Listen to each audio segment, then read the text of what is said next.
제목으로 은혜를 나누고자 합니다. 오늘 우리 제목으로 삼은 톨레르게라는 이 용어는요, 라틴어입니다. 라틴어니까 이태리 말이라는 의미가 되겠죠. 이태리 말 라틴어입니다. 라틴어인데 이 기독교사에서 이 회자되는 아주 유명한 말 중에 하나가 바로 이 톨레르게라는 말입니다. 이 톨레르게의 말이 만들어지게 된, 그리고 이 말이 유명하게 된 어떤 기원이 있는데, 그 기원은 어떤 어머니가 있었습니다. 그 어머니는 방탕한 아들 때문에 늘 마음이 괴로운 그런 어머니였습니다. 이 어머니는 이 아들이 예수를 믿고 좀 제대로 된 번듯한 그런 반듯한 삶을 좀 살았으면 좋겠는데, 너무 방탕한 삶을 살아가는 그 아들을 보면서 늘 고민하면서 기도하면서 살아갔던 어머니입니다. 여러분, 그 어머니 이름이 여러분 조금 짐작하셨겠지만 바로 어머니 모니카입니다.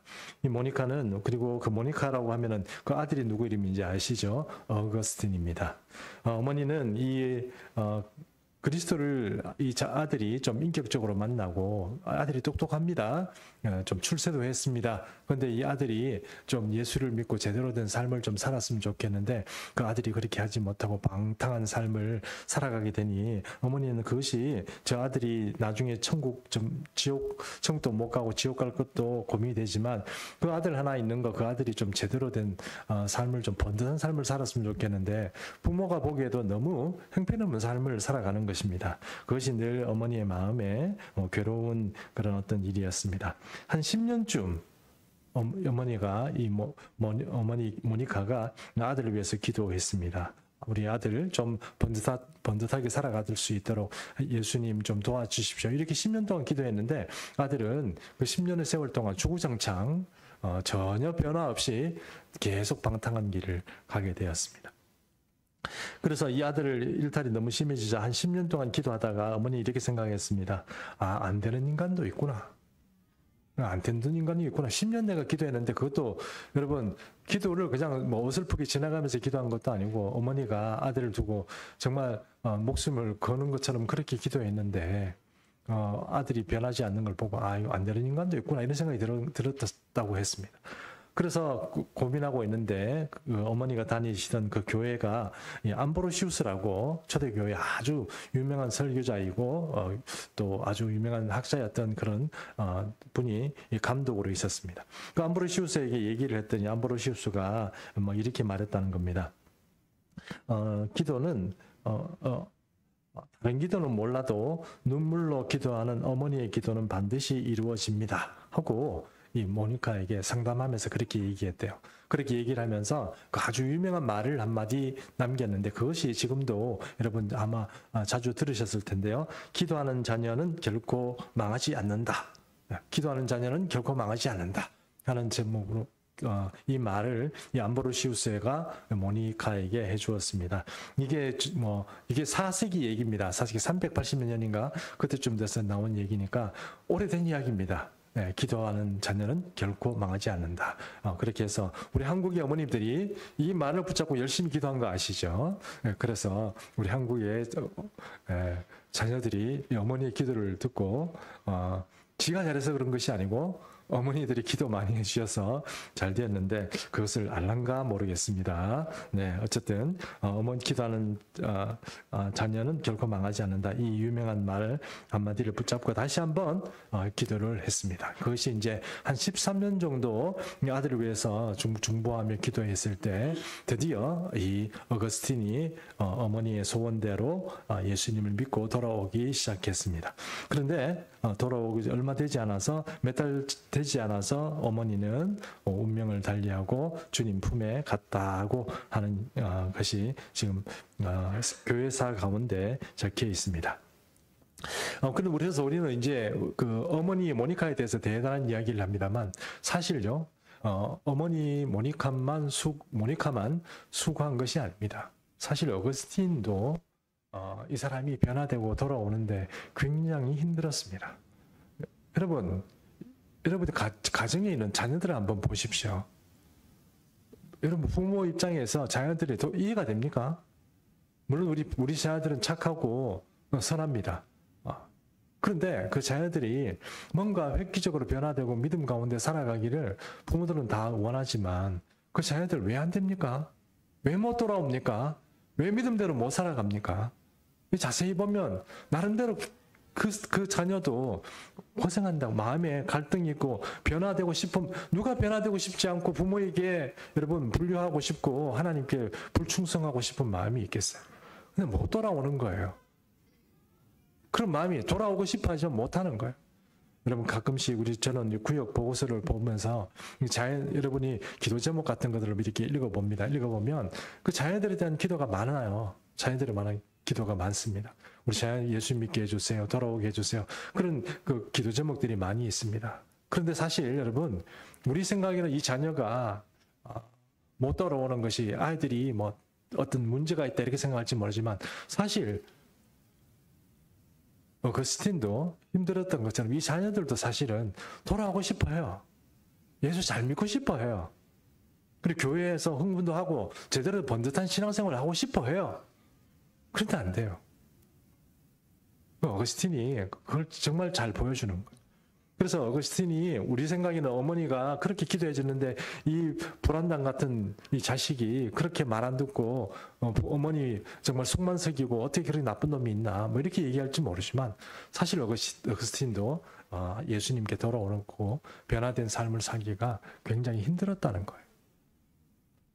우리가 중보와 기도하는 입장에서는 또 이 아들이 빨리 돌아왔으면 싶어 하지만 그 자녀가 자기 자신이 가지고 있는 여러 가지 체험과 경험과 학업과 또 이 경험, 이 인식의 어떤 그런 여러 가지 어떤 그 두터운 벽을 깨고 나오는 게 여러분 쉽지 않습니다.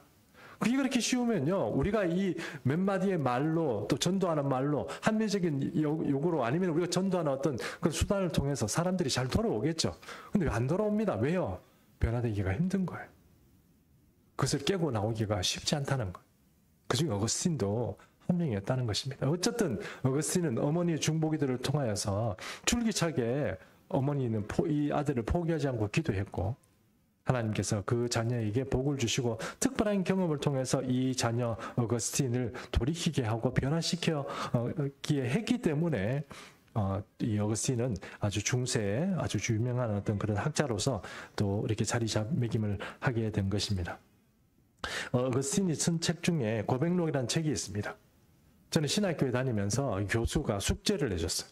고백록을 읽어오고 이 소논문을 써오라는 거예요. 그래서 뭐 고백록 그 유명한 책 한번 읽어보지 뭐 이래가지고 한번 읽어봤습니다.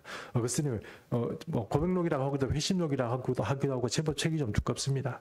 그런데 이 책을 읽는데 숨막혀 죽을 뻔했습니다. 그때는 제가 눈도 좋고 이래서 책을 제법 읽을 때입니다. 나름대로 열심히 책을 볼 때거든요. 근데 여러분 이 책을 읽는데 진도가 안 나가는 겁니다. 거의 한 달 동안 읽었습니다.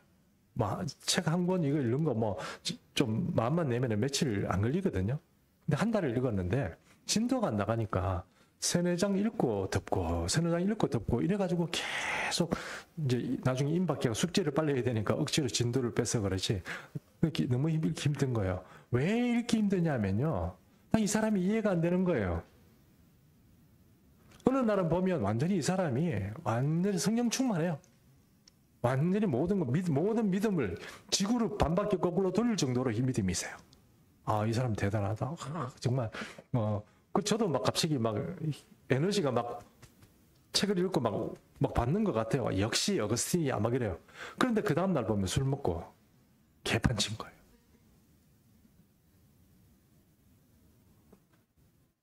잘 나가다가 역행하는 거예요. 뭔가 믿음이 고양이 돼서 막 하늘을 찌른 것 같은데 그 다음 보면 지옥의 그 밑바닥을 끓는 거예요. 그러니 사생활을 만들고 창녀하고 살림 차리고 살고 창녀하고 살림 차리는 게 뭐 결혼하는 거하고 똑같겠습니까? 막 그냥 더 얘기하는 건 좀 웃기는 얘기고 그냥 사는 거죠. 그래서 뭐 자식도 낳고 술이 떡이 되어서 살아가고 그리고 종교심은 있어가지고 또 마니교 그때 오리엔트 지역에 유행했던 마니교라고 유명한 어떤 그때 있습니다. 이 마니교는 자기 책임이 없는 종교예요. 도덕적으로 문제가 있습니다. 윤리적으로 문제가 있고요. 그래서 이 만이교에 심취해가지고 그냥 술 먹고 뭐 방탕한 생활 끊임없이 해가는데 여러분 그게 교회를 등록하고 어머니가 그렇게 또 이 암브로시우스 다니는 교회 암브로시우스는 그 당대에서 최고의 설교가입니다. 저 같은 사람은 완전히 다른 사람이에요. 급이 완전히 다른 사람이에요. 그런 사람은 말을 들으면 막 그냥 마음이 녹고 막 눈에서 눈물이 막 쏟아지는 그런 분이거든요.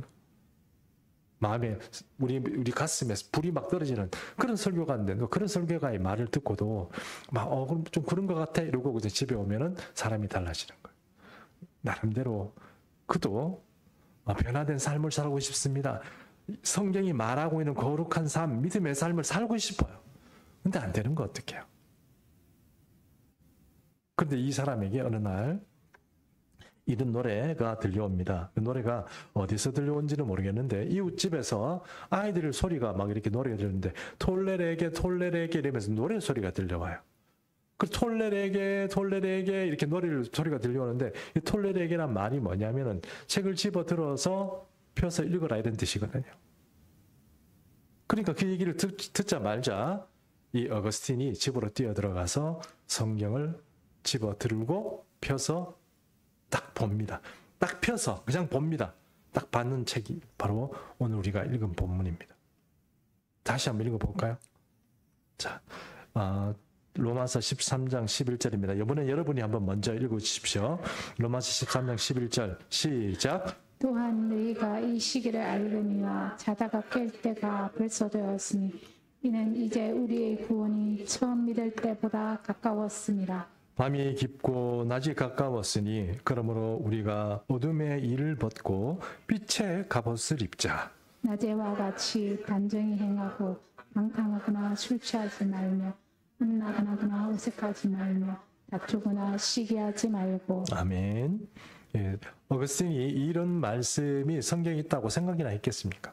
그리고 자기가 딱 이렇게 제치는 순간 자기가 그렇게 하나님 앞에 변화된 삶을 살고 싶지만 여전히 육신의 소욕과 탐욕과 인생의 여러 가지 어려움, 내가 어쩔 수 없는 이 뭔진 모르지만 나를 붙잡고 있는 이것이 나는 끝까지 이 거룩하고 변화된 삶을 가지 못하게 하는 나로 이끌어가는 이것과 줄기차게 싸우고 있는 내게 마치 도끼로 이 둘 사이를 정확하게 딱 갈라서 완전히 이 순간부터 나는 지금까지 살아왔던 삶과 완전히 달라진 삶을 살게 해주시는 그런 하나님의 각별하신 은혜가 지금 내게 임했다고 그는 직감한 겁니다. 여기 보십시오. 제가 읽어볼까요?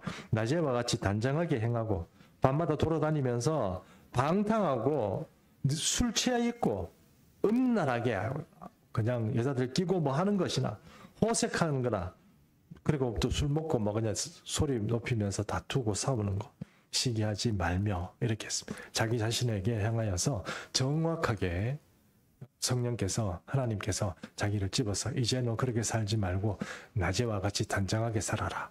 이것이 하나님께서 그에게 주신 그런 메시지였던 것입니다. 어거스틴은 이때부터 완전히 달라진 빛된 삶을 살기 시작했습니다. 마치 빛이 어둠과 안개가 걷혀있던 이런 삶 가운데 마치 빛이 임한 것처럼 어거스틴은 이 로마서 말씀을 듣고 그때부터 완전히 180도 달라진 삶을 하나님 앞에 살아가기 시작한 것입니다. 여러분 잘 아시는 사도 바울이요, 교회의 핍박자였습니다. 교회를 무너뜨리는 자였습니다. 그는 성도들을 붙잡아서 감옥에 집어넣는 사람이었습니다. 여러분 잘 아시는 초대교회의 맨 처음 순교자가 스데반입니다. 이 스데반을 사람들에게 동원시켜가지고 저 사람 돌로 쳐 죽여라고 동원하던 사람이 누굽니까? 사도 바울입니다. 맨 처음 사람 죽인 사람, 그것도 우리 예수 믿는 사람 잡아 죽인 사람이 그 동원한 사람이 사도 바울입니다.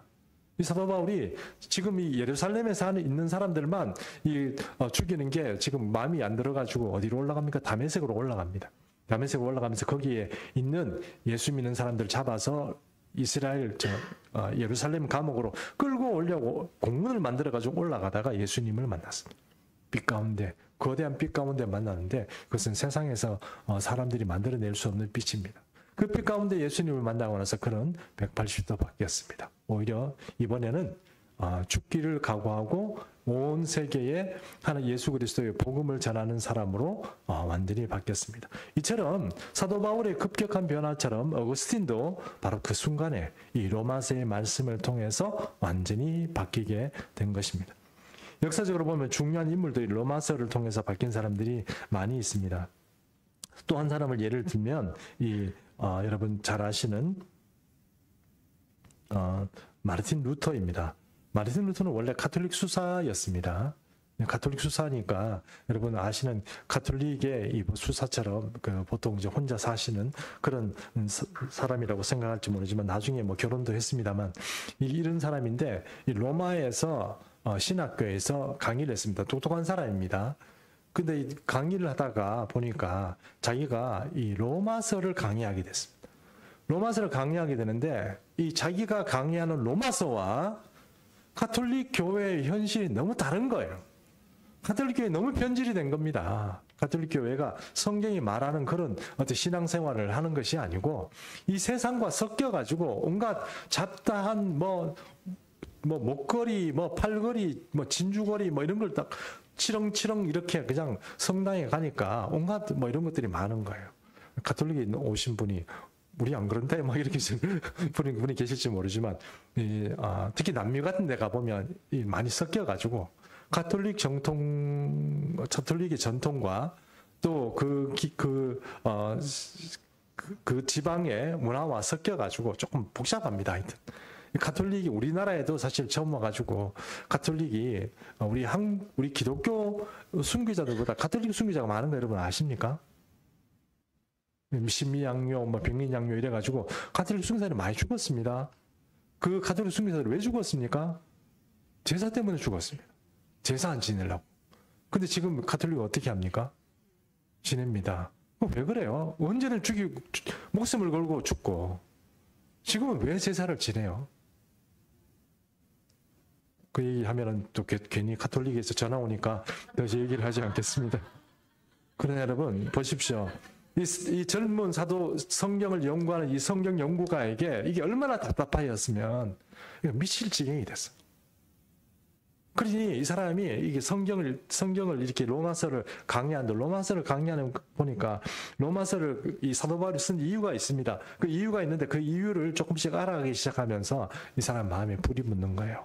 가톨릭 이렇게 하면 안 된다. 이런 생각이 드는 거예요. 가톨릭을 여러분 무너뜨리려고 루터가 나선 게 아닙니다. 무너뜨리려고 하는 게 아니에요. 가톨릭 교회를 무너뜨리고 교회를 좀 이렇게 주장치자 그렇게 하려고 한 게 아니에요. 그렇게 한 게 아닙니다. 근데 한 번은 이 사람이 로마에 있는 교회 성당인데 성당에 한번 올라가서 그 성당의 이름이 제가 죄송합니다. 성당의 이름이 있는데 그 성당에 올라가면서 그 성당에는 계단이 28개가 있답니다. 28개가 있는데 그 28개 올라가는 그 계단 이름이 뭐냐면은 빌라도의 계단이래요. 왜 빌라도의 계단이냐? 전설에 의하면 정확하게는 그런 근거가 있다기보다는 전설에 의하면 예수님께서 빌라도에게 재판을 받기 위해서 계단을 올라가는데 그게 몇 개 올라가느냐? 28개로 올라갔다는 거예요. 그래서 빌라도의 계단이라는 게 계단이 이렇게 만들어져 있다는 겁니다. 그 성당에는 그 성당을 올라가면서 사람들이 가톨릭에서는 어떻게 그걸 가르치냐면 여러분들이 만약에 이 성당을 올라가면서 주기도문을 올라갈 때마다 한 번씩 하면 28번을 하면 연옥에 있는 영혼이 어떻게 힘을 얻어서 천국에 올라간다. 그런 어떤 그 가르침을 가르쳤대요. 루터가 거기에 올라가서 이제 올라가면서 루터도 십계명을 했겠죠. 십계명이 아니고 주기도문을 했겠죠. 하면서 계단마다 입을 맞추고 또 회개하고 또 그냥 안 올라갔습니다. 무릎 꿇고 올라갔습니다. 손과 무릎으로 이렇게 기어 올라간 거죠. 28개 올라갔습니다. 올라가서 28개를 다 올라가서 이렇게 얘기했다는 겁니다. 루터가 계단에 입을 맞추면서 24계단을 다 올라갔으나 그의 마음에는 아무런 평안이 없었습니다. 뭔가 해결이 안 되는 거예요. 이게 어떻게 방법이 없는 거예요. 로마서와 또 전혀 다른 길을 가고 있는 로마 교회가 이 일을 어떻게 해야 되느냐 한 거기에 대한 해결도 없고 평안도 없고 또 자기가 순종해보려고 자기 자신을 로마 가톨릭에 순종해보려고 하는 이 주님 제가 아주 좀 잘못된 마음을 품었습니다 하는 그 마음에도 평안이 없는 거예요. 그래서 또 이렇게 얘기했다는 것입니다. 이게 도대체 무슨 소용이 있단 말인가? 이제 28개의 계단을 올라가고 나서 이 루터가 얻은 결론입니다. 이게 과연 무슨 소용이 있단 말인가? 그리고 이렇게 얘기했습니다. 로마여 안녕이란 말을 남겼거든요. 한번 읽어보십시오. 자, 읽어보겠습니다. 로마여 안녕. 거룩한 삶을 살기를 원하는 자들은 모두 로마를 떠날지어다. 로마에서는 모든 것이 허용되지만 정직한 사람이 되는 것은 허용되지 않는다. 이 사도 바울이 아니고 마르틴 루터의 이야기입니다. 젊은 사제가 정직하게 성경대로 살고 싶고 그것을 또 사람들에게 가르쳐주고 싶어 했지만 가톨릭 교회는 그것을 허용하지 않았습니다. 결국 마르틴 루터는 이제 로마여 안녕. 내가 딴 거는 모르겠는데 이 로마 교회가 모든 것을 다 받아들이고 모든 것을 다 그냥 세상 거 다 받아들여 가지고 짬뽕으로 만들어 가는데 정직하게 하나님의 뜻대로 살고자 하는 그 사람 자체를 허용하지 않는구나. 이제 로마여 안녕. 정직한 자들은 로마를 떠나라. 이런 얘기를 하고 로마를 떠나게 됩니다. 그래서 여러분 아시는 것처럼 독일로 가서 거기서부터 하게 되는데요. 그 사도 마르틴 루터의 마음을 사로잡았던 성경 본문, 그것은 로마서 1장 17절입니다. 우리 같이 한번 보겠습니다. 로마서 1장 17절입니다. 자, 같이 한번 읽습니다. 시작. 복음에는 하나님의 의가 나타서 믿음으로 믿음에 이르게 하나니 기록된 바 오직 의인은 믿음으로 말미암아 살리라 함과 같으니라. 그래서 이제 여기 말씀에 오직 의인은 믿음으로 말미암아 살리라 함과 같으니라. 이 말이 바로 마르틴 루터의 마음을 사로잡습니다. 솔라 피데, 솔라 그라시아, 솔라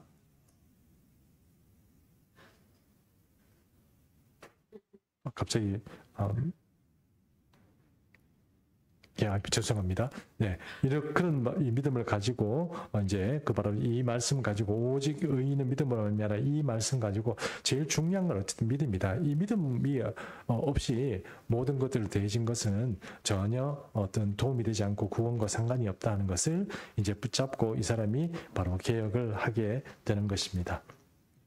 이 사람의 개혁이 바로 이제 초대교회의 영성으로 돌아가지 않은 것이었고, 이제 그의 로마서 강해를 통해서 그런 로마서 주석을 썼고, 이 로마서 주석을 통해서 또 이 개혁주의가 또 함께 일어서게 되는 그런 계기가 되었습니다. 그래서 어거스틴도 로마서 주석을 썼고요. 그리고 이 마르틴 루터도 로마서 주석을 썼습니다. 요한 웨슬레라는 사람도 여러분 좀 아실 겁니다. 감리교회 창시자입니다. 이 사람도 열심히 있는 사람이었습니다. 열심히 사역을 했는데 이 사람도 지쳤어요. 너무 열심을 하다 보니까 지쳐가지고 말씀 그대로 이 번아웃이 온 것입니다. 그리고 이 사람이 번아웃이 와서 시골에 가서 그냥 요양하려고 이렇게 있는데 어떤 시골에 있는 학자도 아니고 목회자도 아닌 사람이 로마서를 가지고 그냥 강단에 서서 로마서 읽기를 하는 거예요. 요즘 우리 새벽 기도에 성경 읽기를 하거든요. 성경 읽기를 하는데 성경 읽기를 이렇게 하는 중에 로마서의 말을 하는데 그 로마서 말을 듣는데 갑자기 지금까지 로마서를 많이 읽고 자기도 알고 있지만 그 로마서 말씀이 완전히 다르게 하나님의 음성으로 들리는 거예요. 그래서 거기서부터 갑자기 힘을 얻고 지금까지의 자기의 사역의 힘이 자기의 열심이고 자기의 충성심이었다면 바로 이 일 후에 요한 웨슬러의 삶의 이 어떤 힘은 바로 누구에게 오냐? 바로 하늘로부터 온 그런 어떤 힘을 얻고 그렇게 사역을 했다는 것입니다. 그리고 제가 좋아하는 바르트라는 신학자도 있습니다. 이 사람에 대해서 얘기하면 또 좀 많은 분들이 또 반감을 일으키는 분이 계셔서 바르트에 대해서 말씀을 드리진 못하지만 선교 신학에서 자유주의 신학자들이 선교와 모든 것들을 막 뒤흔들어 댈 때 이 독일 신학자인 바르트 이 사람이 로마서 주석을 썼습니다. 이 사람도 로마서 주석을 썼는데 이 로마서 주석도 유명합니다. 그러니까 이 사람이 또 이 선교의 모든 어떤 다르게 가고 있는 잘못된 길을 가고 있는 선교에서도 많은 선교의 학자들을 이 바르게 굳게 붙잡아준 학자가 바로 이 바르트란 학자입니다. 어쨌든 로마서 주석을 쓴 이 많은 사람들, 영향을 받은 사람들, 로마서를 통해서 영감을 받았던 사람들, 이 사람들이 세상을 붙들어주고 교회를 보존하고 또 믿음에 대해서 잘 붙들어준 사람이었다 하는 것입니다. 이제 좀 정리하는 입장에서 그러면 사도 바울은 로마서를 왜 썼느냐 하는 것을 좀 우리 얘기해 보려고 합니다. 제가 이런 말씀을 드린 이유는 앞으로 주일 예배 때 로마서를 좀 강의를 하려고 생각했기 때문입니다. 다음 주는 로마서를 강의를 하지 않고요. 그 다음 주부터를 좀 할까 지금 생각 중입니다. 로마서를 이렇게 여러분 서서 보면 1장에서 16장까지 있는데요. 이 사도 바울은 로마서를 왜 썼을까요? 사도 바울은 로마를 한번 간 적이 없습니다. 그런데 로마를 가고 싶어 했어요. 그런데 간 적은 없습니다. 근데 로마서를 왜 썼을까요? 급했기 때문입니다. 뭐가 급했을까요? 빨리 내가 로마서라도 써서 이 서신을 로마에 있는 교인들에게 전달하고 싶었어요. 왜 그랬느냐? 이것을 우리가 성경을 잘 읽어보시면 로마서가 1장부터 16장까지 있는데 이것을 간단하게 설명하면 이렇습니다. 1장에 보면요. 사도 바울은 모든 사람이 죄인이다. 한 사람 예외 없이 죄인이다. 이렇게 말하고 있습니다. 그럼 어떤 사람들이 이렇게 얘기할 겁니다. 우리가 왜 죄인이냐? 우리가 무슨 죄를 지었다고 죄인이냐? 이렇게 말한다는 겁니다. 근데 사도 바울은 이렇게 얘기합니다. 너희가 섬겼던 모든 것들, 우상을 섬겼던 모든 것들이 죄다. 왜냐? 여러분들이 보면 이 만물들을 잘 살펴보면 거기에는 분명히 하나님께서 하나님을 찾아올 수 있는 코드를 심어줬음에도 불구하고 그것을 추구하지 않고 그것을 다 변질시켜서 우상과 또 잘못된 것들을 섬겼기 때문에 너희는 죄인이다. 두 번째, 2장에 가면 어떤 얘기가 나오느냐 하면 유대인들이 이렇게 얘기합니다. 우리는 좀 달라. 우리는 율법을 받은 사람들이고 우리는 좀 다르지. 너희하고는 달라. 이렇게 말할지 모르지만 그 율법을 제대로 지켰냐? 그렇지 않다. 율법이 너희는 있는데도 불구하고 안 지켰으니까 죄인이고 율법이 없는 사람들은 뭐가 죄인지도 모르고 어겼으니 죄인이다. 그것이 두 번째 이야기입니다. 세 번째, 그럼에도 불구하고 유대인들은 하나님의 말씀을 맡았기 때문에 그것은 정말 메리트가 있다. 그러나 하나님 말씀을 메리트를 맡고 있음에도 불구하고 그것이 하나님이 주시는 그런 어떤 특혜가 있는 것이고 하나님이 여러분들을 살릴 수 있는 하나의 의로서 이 법을 주신 거다. 그런데 이제는 이 율법 외에 율법 외에 한 의가 이제 나타났는데 그 의가 뭐냐? 예수 그리스도다. 예수 그리스도가 여러분을 위해서 여러분의 죄를 없애기 위해서 죽으심으로 한 의로서 나타나셨다. 그러므로 4장에 가서 그러면 우리가 어떻게 해야 되느냐? 예수를 믿어야 구원을 얻는다. 그리고 예수를 믿는 게 구원을 얻는 것이 그리스도 이 아브라함이라는 사람을 봐라. 아브라함이라는 사람은 그 사람이 의인으로 인정을 받게 되는데 하나님께서 의인으로 인정을 해주는데 의인으로 인정해 주는 게 그 사람이 뭐 율법을 지켰었냐? 아니다. 그 사람이 하나님을 믿었기 때문에 의인으로 인정된 것이다. 너희도 하나님을 믿고 예수 그리스도라는 사람들이 너희를 위해서 너희 죄를 위해서 죽었다는 그 사실을 인정하고 받아들이면 이스라엘 백성에게 율법을 준 한 의처럼 이 의가 여러분을 살려줄 것이다. 그것이 또 로마서의 이야기인 것입니다. 그리고 그 다음에 이야기는 그럼에도 불구하고 여러분들이 하나님의 율법대로 살아가기 쉽지는 않다. 육신의 어려움들이 있다. 그러나 그럼에도 불구하고 8장에 이제 가면 이거 7장 얘기고 8장 얘기 가면 어떤 얘기입니까? 성령의 법이 너희를 자유롭게 할 것이다. 그러므로 너희가 제대로 된 생명의 길을 가고 싶으냐? 성령의 인도를 받아라. 그게 8장 얘기. 그럼 9장, 10장 이야기는 어떤 거냐? 이 얘기를 여러분 잘 들으시고 제가 잠깐 배경을 설명하겠습니다. 9장, 10장 이야기는 그럼 유대인들은 다 때려 죽여야 되냐? 그럼 유대인들은 전부 다 벌 받고 재앙을 받아야 되느냐? 그렇지 않다. 유대인들은 언젠가 하나님께서 살려줄 것이다. 그리고 11장부터 16장까지는 이제 인사의 이야기도 있고 또 여러 가지 교회 생활 좀 잘해라 하는 이야기가 11장부터 있습니다. 근데 여러분, 사도 바울이 왜 급하게 로마서를 쓰느냐 하면요. 로마서를 쓸 때 이 로마서를 쓸 때 그 상황이 어떤 상황이냐면은 로마에 살고 있는 그리스도인이 드디어 핍박을 받기 시작합니다. 황제가 그들을 괴롭히기 시작해요. 괴롭히는데 글로디아 황제라는 사람이 있었는데 그 사람이 바로 네로 황제의 아버지입니다. 이 사람이 가만히 보니까 유대인들이 항상 문제예요. 유대인들이 좀 문제예요. 유대인들이 좀 문제라. 이 문제 있는 유대인들, 특별히 보니까 유대인들 중에 어떤 사람이 문제냐? 예수 믿는 유대인들이 문제인 거예요. 그래가지고 어떻게 했냐면 로마에 살고 있는 모든 예수 믿는 유대인들은 이 로마를 떠나라 이렇게 된 겁니다. 떠나라 그랬어요. 떠났습니다. 못 살게 하니까 그때는 황제의 명령이니까 못 살게 하니까 떠났습니다. 근데 그 다음에 이 황제가 부인이 좀 독살에는 어떻게 된지 모르겠지만 왕비에 의해서 앞에 척살이 됐어요. 죽었어요. 그러니까 아들을 왕으로 세웠습니다. 그 사람이 바로 여러분 그 유명한 네로 황제입니다. 네로 황제가 왕제가 되자마자 좀 잘하고 싶었어요. 네로는 처음에. 그래서 어떻게 합니까? 나갔던 유대인들 돌아오라 이랬습니다. 근데 돌아왔더니 어떤 문제가 생겼냐면 교회 안에서 어떤 문제가 생겼느냐? 이방인 그리스도인, 그렇죠? 이방인 그리스도인이 자리를 잡은 거예요. 이런 표현 어떨지 모르겠습니다만 사역자가 되고 장로가 되고 안수집사, 권사, 이방인 사역자들이 로마 교회를 꽉 잡아 있는 거예요. 유대인들이 뭔가 유대인들이 그리스도인들이 고생하고 막 이렇게 방황하고 돌아왔더니 지금 누가 패권을 잡고 있는 거예요? 이방인 그리스도인이 잡고 있는 거예요. 그러니까 왔는데 오면 아이고 서십시오 이렇게 환영이 돼야 되는데 어떻게 돼요? 유대인들은 떠나라 이렇게 된 거죠. 우리끼리 잘하고 있는데 유대인들 필요 없다. 너희는 어떤 민족이다? 예수님을 십자가에 못 박힌 민족이다. 이렇게 되는 거예요.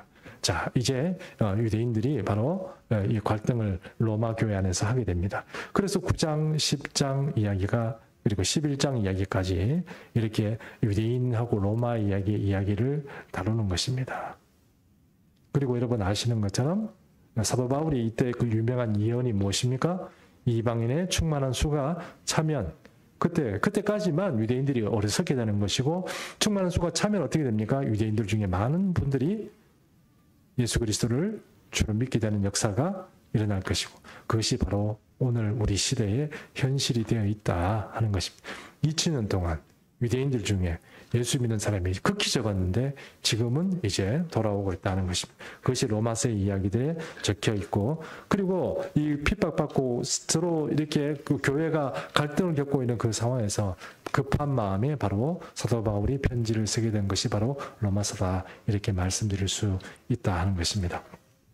로마서의 말씀을 이제 정리한다면 로마서의 말씀은 어떤 목사님이 이렇게 얘기했습니다. 로마서는 매우 위험한 책이다. 왜냐하면 로마서를 읽는 사람들이 많이 바뀌었기 때문에 그렇다. 바뀌었는데 너도 로마서를 읽고 어떻게 될지 나도 너를 장담하지 못하겠다. 그래서 위험한 책이다 이렇게 말했습니다. 저는 여러분 로마서를 우리가 한번 강의를 하면서 우리 모든 예수비전 중성교회 성도들이 이전에 우리가 겪어보지 못했던 급격한 변화, 완전히 새로운 믿음의 세계, 그 일에 우리가 같이 한번 나서게 되는 그런 귀한 은혜가 우리 공동체 위에 함께 하시기를 축복합니다. 우리 한번 같이 일어나서 우리 찬송하겠습니다.